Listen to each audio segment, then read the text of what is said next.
You join me at the drive. Very different weather than last week where we were battling with all that rain, but what I'm doing today is trying to battle with the aftermath of that rain. Now, a while ago, actually quite a long time ago, I dug a ditch all the way along the drive which feeds into the pond overflow, which ultimately feeds into the creek. And the good thing about this is that sort of from this point we've got a downhill section, so I always sort of assumed that the water would just naturally drain away because of that. However, whenever we get a lot of rain, it becomes apparent that on these flatter parts of it we can get the water just more or less standing still, and then it can go over onto the drive. The reason, by the way, that the ditch is here, although it might not be easy to see, is that this side of the drive is at the end of a slope. So the point of it really is to catch the water which is coming down that slope and to drain it away to prevent it going onto the drive, because as you can probably see, and as you may already know, we find it very difficult to keep the drive in good condition in that it's sitting on top of clay, so the water doesn't really drain. And if it gets wet and we're driving over it, it's very easy to carve out these potholes, and then the rain comes and sits on it, and we find it very difficult to repair them, although we try annually. That's coming up sometime soon, I would think. But what we want to try and do is, as much as possible, mitigate against the need to do so much constant repair work to the drive as best as we can, beyond paying someone to completely dig it up and relay it, with about 5 feet of gravel or whatever. So within the realms of what is possible for us. Anyway, all that to say, what I'm trying to do, hello Wallaby, what I thought I'd do now, I've already done some work on it this morning, but I've come out with my mattock and my little, well, I call it my ditching tool, but I think it's actually a lightweight fire rake. This section here where all that tea tree was is difficult to dig out, and I could be the point at which the water is starting to stand still a bit more than I would like. So I thought what I might try and do is dig the channel out so that it's a bit deeper, to mean that the water's got more of a reason to flow rather than just sitting still. I don't know. This may be beyond me and I may not get very far. This may be something we need to hire in a digger to do for us. But yeah, you get to a certain point and the water's draining away, and you get to a point up here and the water's just sitting still, and what I'd ideally like is the water to be constantly flowing, draining it the length of the drive. Anyway, I'm going to see what happens.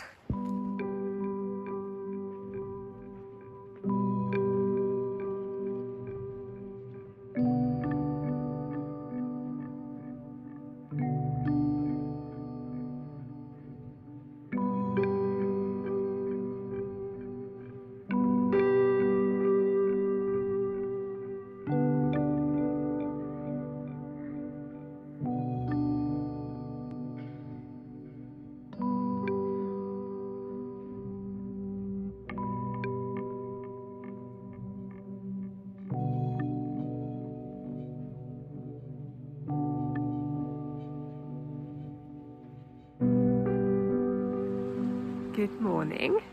I'm not going to keep you here for long, but just a quick update on what I'm going to be doing this morning, just so you know what I'm up to at the moment. And that is the continuation of Operation Thinning Out the Plants. So I have come to the other side of the little footpath, I show you, which completes the pond walk. So I got up to here, I took a break, and then I'm carrying on the other side.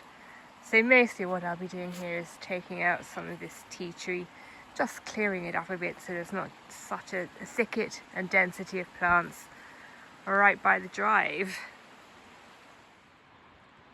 Here's some news which is pleasing Will and I greatly.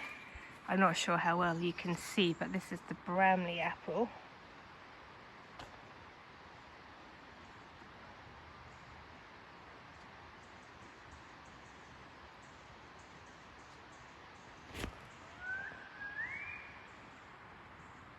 Which does appear to be starting to put on buds and to potentially grow. It is very early days yet for this tree, and a lot could still go wrong. But there is hope.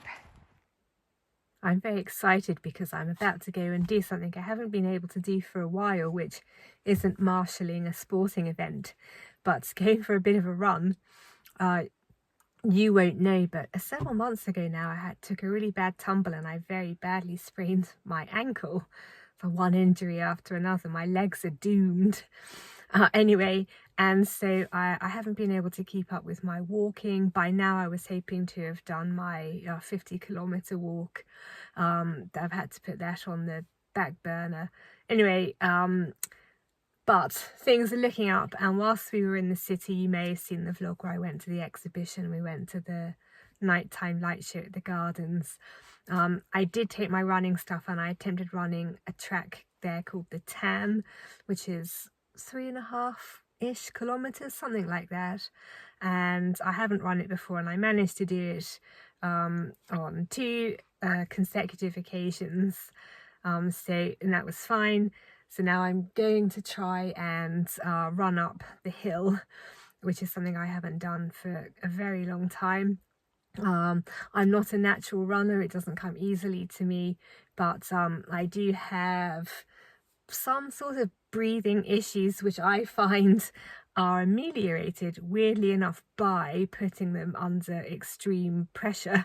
So the more I make myself get out of breath, the better my lung capacity seems to get, which is handy because, fingers crossed, hopefully, we're not too sure yet, but we'll be doing the Point to Pinnacle again this year, which is the half marathon up a mountain in Hobart, Tasmania.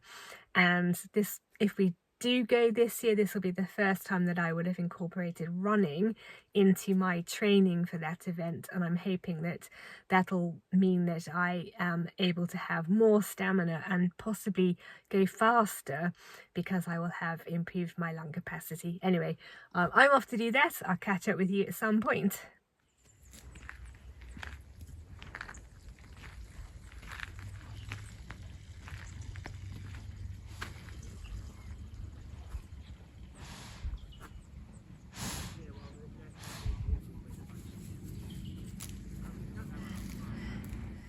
It's bright and early, and you find me in Will's car because this morning is the morning I'm going to attempt getting the ute up the hill to do a bit of wood processing. So you'll either see me like that, either doing something else or up the top of the hill. The thing that worries me, as you may remember from last week, all of the rain has made a part of the property very, very wet. And I have struggled in the past getting the ute up that particular part of the garden. I managed it, but the ground was nothing like as sodden as it is now. So we'll see how this goes. Made it. We find ourselves at that time of year where a small army of female wallabies comes through the garden, destroying everything in their path. They normally attack this plant, which is the Californian lilac, and they may well yet, but so far it's gotten off relatively scot-free, unlike this one over here, which is a similar but different plant. I've noticed that, and you may be able to see, lots of nice leaves and then slightly more barren at the bottom. So what I think I will do is cage the bottom of this at least. They probably can still reach up and munch higher up, but I'll try to protect that as much as I can. And I have noticed that either wallabies or caterpillars, it's hard to say, have started munching this extremity of the lemon tree. So I always sort of knew this cage was a bit inadequate. I sort of hoped that it being there would be enough to put a wallaby off. If that is a wallaby, as I say, it might be a caterpillar. But I might try and look at improving the cage around this plant whilst I'm at it. The reason I'm not sure if it's a wallaby or a caterpillar is when I was watering the lemon tree earlier, I noticed that it's getting a bit munched in places itself, but way too high up for that to be a wallaby, so who knows. Well, I've kind of cobbled some stuff together. This is pretty low, but hopefully it may act as a deterrent. I've recycled this from the lemon tree and added an extra panel for the diameter. We'll see. The lemon tree, I've put 3 pieces together that are a higher panel of chicken wire, so hopefully this is a bit more protected now and there's room for it to grow.